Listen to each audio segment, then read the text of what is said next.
La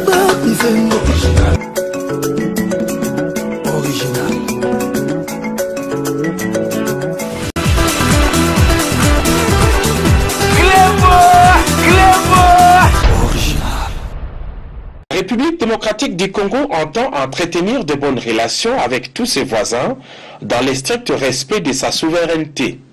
Voilà qui a motivé le déplacement d'Entebbe en Ouganda pour une visite de courtoisie. Avec une frontière commune terrestre et lacustre étendue sur 3 provinces, l'Ouganda retient l'attention particulière du chef de l'État, Félix-Antoine Tshisekedi, arrivé à Entebbe en compagnie de la première dame. Au State House d'Entebbe, la maison présidentielle, tout commence par un tête-à-tête entre les deux chefs d'État. Pendant plus de 2 heures, Félix-Antoine Tshisekedi et Yoweri Kaguta Museveni n'ont pas manqué de faire un état des lieux des questions sécuritaires, économiques et politiques, le tout en présence du ministre ougandais des Affaires étrangères Sam Kutesa.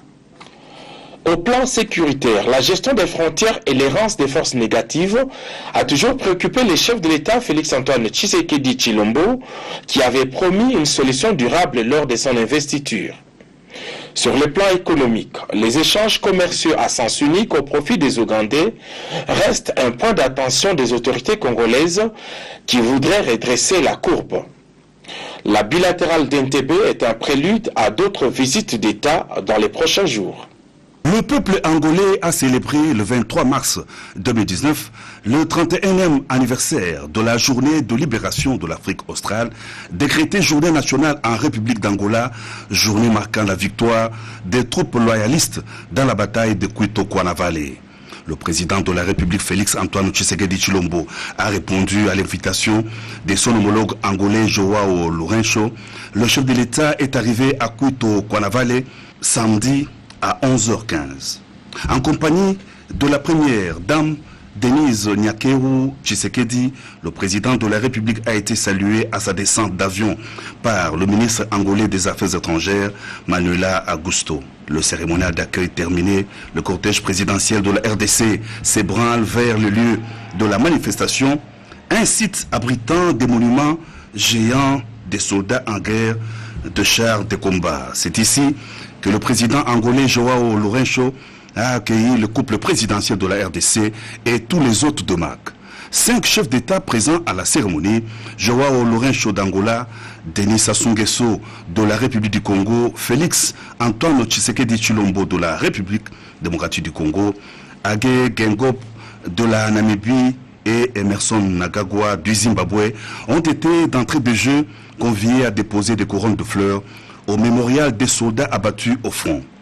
Tous les invités de MAC ont ensuite visité différents monuments symbolisant la victoire de Cuito-Kouanavale. Un autre temps fort de la cérémonie a été les allocutions de circonstances des présidents Hage Geingob, président en exercice de la SADC, et Joao Lourenço, qui ont tour à tour circonscrit l'événement, à savoir la célébration de la journée de libération de l'Afrique australe, marquant la victoire des troupes angolaises dans la bataille de Cuito-Kouanavale. C'était au terme des affrontements les plus sanglants de la guerre angolaise d'après l'indépendance du 15 novembre 1987 au 23 mars 1988 dans la localité angolaise de Cuito-Kouanavale, ayant entraîné l'intervention des pays de l'Afrique australe. Les deux chefs d'État, namibiens et angolais, ont rendu un hommage aux combattants qui ont donné de leur vie pour la souveraineté de l'Angola, la paix et la stabilité de l'Afrique australe. La journée du 23 mars 2019 a été célébrée en Angola sous les symboles de la paix, de l'intégrité, de la souveraineté et du renforcement du patriotisme. À la fin de la cérémonie, le président angolais a décoré les anciens combattants et autres vaillants soldats qui ont participé à la bataille de Cuito-Kouanavale. C'est par la visite des engins lourds, des chars de combat, des avions de chasse, des hélicoptères utilisés lors de la guerre de 1987 à 1988 que s'est clôturée la manifestation. Une deuxième visite du président de la République Félix-Antoine Tshisekedi Tshilombo en Angola depuis son avènement à la magistrature suprême. Visite qui s'inscrit dans le cadre du raffermissement des relations bilatérales de bon voisinage d'amitié, de fraternité et de coopération entre la RDC et l'Angola. Le président de la République, Félix Antoine Tshisekedi Tshilombo, après avoir rendu visite au léopard de la RDC à l'hôtel Kempinski, la veille de la rencontre RDC-Libéria, en vue de les encourager, a assisté personnellement ce dimanche, 24 mars 2019, à cette importante et dernière confrontation pour la qualification à la phase finale de la CAN Égypte 2019.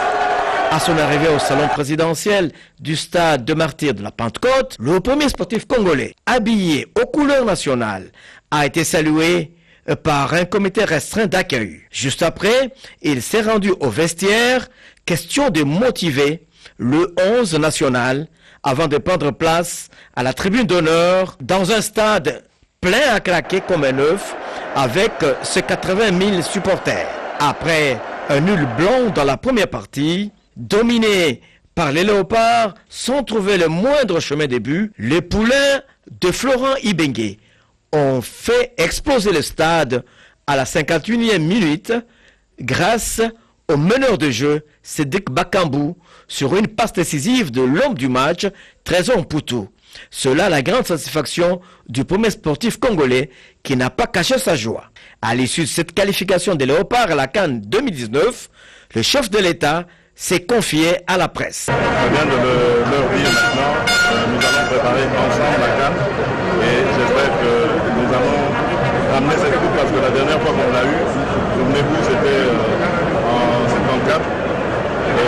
Nos glorieux léopards de l'époque l'avaient déjà gagné en Égypte, donc cette fois, pourquoi pas.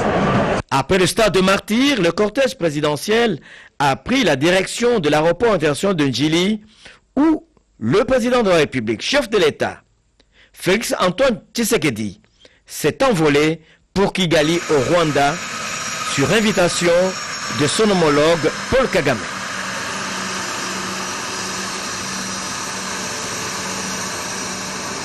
La 7e édition de l'Africa Eco Forum vient d'ouvrir ses portes aujourd'hui à Kigali Convention Center. Ces assises qui sont initiées par le groupe Jeune Afrique est une rencontre des chefs d'entreprise africains et des dirigeants pour partager leurs expériences et réfléchir sur les thèmes de l'intégration régionale en Afrique.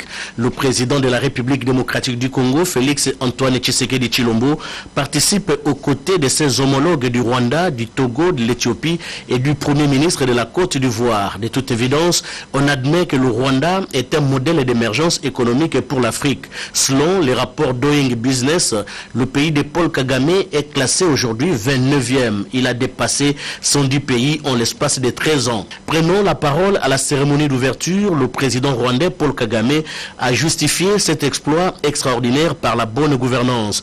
Africa CEO Forum se veut un véritable rendez-vous du donner et du recevoir qui permettra au chef de l'État congolais de présenter non seulement les opportunités d'affaires qu'offre la République démocratique du Congo, mais aussi sa politique économique de son premier quinquennat à la magistrature suprême dans notre pays. Un dossier à suivre. Original.